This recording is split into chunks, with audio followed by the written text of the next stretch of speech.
Hey, how do you feel about taking a trip back in time?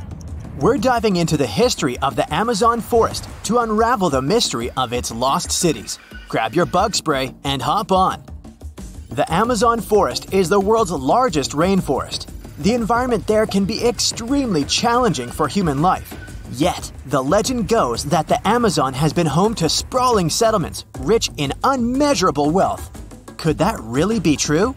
Or is that none other than a figment of our collective imagination? The legend of El Dorado might be the myth that started this whole thing.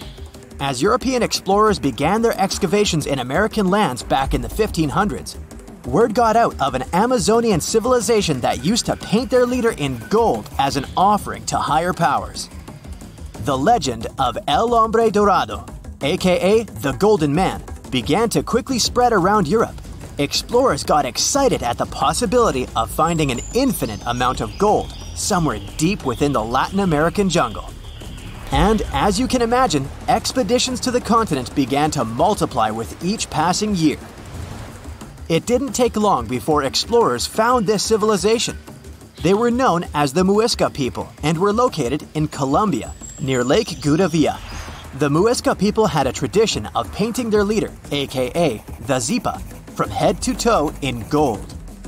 In a ceremonial gesture, the Zipa would swim into the river, spreading gold dust all over the lake. For the Muisca, this was their way of acknowledging and thanking the higher powers of the universe they believed in. When European explorers heard and witnessed this practice, they were amazed. For them, gold was used solely for commercial purposes as their main currency for trade. This made them think that the Muisca people must have stacks and stacks of gold hidden somewhere in the jungle for them to use it so abundantly. Well, that's how the legend of El Dorado was born. What was once the practice of El Hombre Dorado traveled on word of mouth until it became El Dorado, a fictional city that was most likely to hide piles of gold. The hunt for this city led Europeans to spend large amounts of money to scour the Amazon forest. Unfortunately, all of their expeditions came back empty-handed. That is, if they ever came back at all. Now, jump to the beginning of the 1900s. In England, the Royal Geographic Society, a prestigious British institution, was looking for somebody willing to travel down to Latin America to trace the border between Brazil and Bolivia. More specifically, the part of the border that is nestled deep within the Amazon rainforest. One Sir Percy Fawcett was a Latin American aficionado, and he gladly volunteered to do the job. Oh, it's important to note that the Amazon forest is virtually the size of the continental USA. It sprawls across 8 countries, including Brazil, Peru, and Bolivia. And trust me, getting around is no easy feat. The jungle is covered in dense vegetation, and in addition to that, it's home to insane predators such as anaconda snakes, panthers, crocodiles, piranhas, and so on.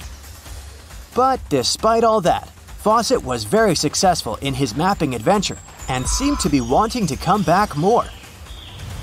Back in England, Fawcett would scour diaries from other explorers hoping to learn more about the ancient Amazonian civilizations. He would read about the Incas and the Mayans and the great empires they built. He believed that if the Incas were capable of building empires that stretched over 2 million square miles, this could mean that other Amazonian civilizations could have thrived there too. During his research, Fawcett came across a report from a 16th century explorer. The report told of a city deep within the Amazon forest that held unimaginable quantities of minerals. A town that stretched for 15 miles without any space from a house to house. This report fueled Fawcett's imagination to a new extreme. From then on, he became obsessed with finding what he called the lost city of Z. Over years, Fawcett searched the Amazon forest, usually looking for stone ruins that could possibly indicate human settlements. On his later expeditions, he focused on exploring the state of Mato Grosso in central Brazil. He would travel from Europe and into the lower region of the Xingu River. The trip to the Xingu would take him around 14 days on foot. Then, he would set sail in small wooden boats accompanied by local indigenous leaders that knew the region better than anyone. How he communicated with the indigenous population is still a mystery, since they only spoke in local dialects. Some scientists believe that this could have been the real reason why he never found the city. They believed he wasn't able to communicate what exactly he was looking for. And this was not his greatest difficulty. As we've said before, Amazon is not a kind place for its visitors. In his diaries, Fawcett tells of encounters with a 60-foot-long anaconda, which he bravely survived. He writes of endless sleepless nights and waking up with his hands and feet swollen from mosquito bites. Some of his peers said he was invincible and tireless, but the day came during his 8th expedition when he didn't make it back home. Fawcett disappeared without leaving any trace behind. Some even suspect that he was close to reaching his lifelong goal. On the day of his disappearance, he sent an optimistic letter to his wife saying there was nothing to fear, and that he was setting out on a certain final search. Fawcett's failed attempt to find ruins seemed to support what had become a consensus among experts at the time: that this rainforest was too inhospitable to support large, complex societies, let alone cities. Experts were convinced that the Amazon's lost cities were nothing more than fiction. That is, until the 1960s, when modern research began to find evidence that suggested otherwise. Scientists discovered patches of extremely fertile soil. They called it Black Earth. And apparently, they found lots of it in the Amazon, especially alongside rivers.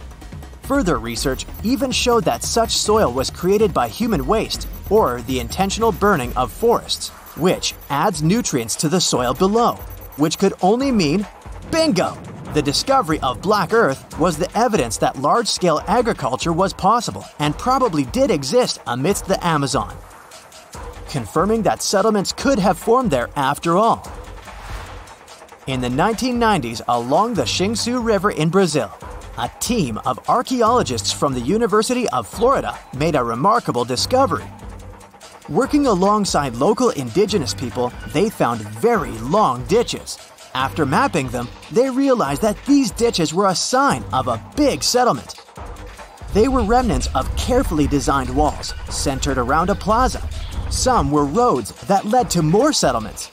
In fact, just this part of the Amazon, about the size of New Jersey, was once a network of dozens of settlements that experts believe could have been home to at least 50,000 people between 1250 and 1650 CE. Other discoveries were possible thanks to LiDAR imaging, a type of technology that allows researchers to take satellite pictures of the forest's ground without having to step inside of it. A network of trenches in Acre, Brazil, dates back to 200 to 1200 CE. These suggest settlements that could have supported 60,000 people. Other images from near the Xingu River suggest cities that could have housed about 50 million people. These were the lost cities of the Amazon. Believe it or not, these images suggest that Fawcett was very close to a major discovery. He was looking for the ruins in the right place, but he was looking for the wrong thing. Unlike cities such as Cusco, which used stone as their primary material, Amazonian settlements used wood and earth to build their cities. These materials are highly deteriorating and probably decomposed over time. Finding them required a bit more technology than what Fawcett had available at his time. That's it for today. So hey, if you pacified your curiosity, then give the video a like and share it with your friends. Or if you want more, just click on these videos and stay on the bright side.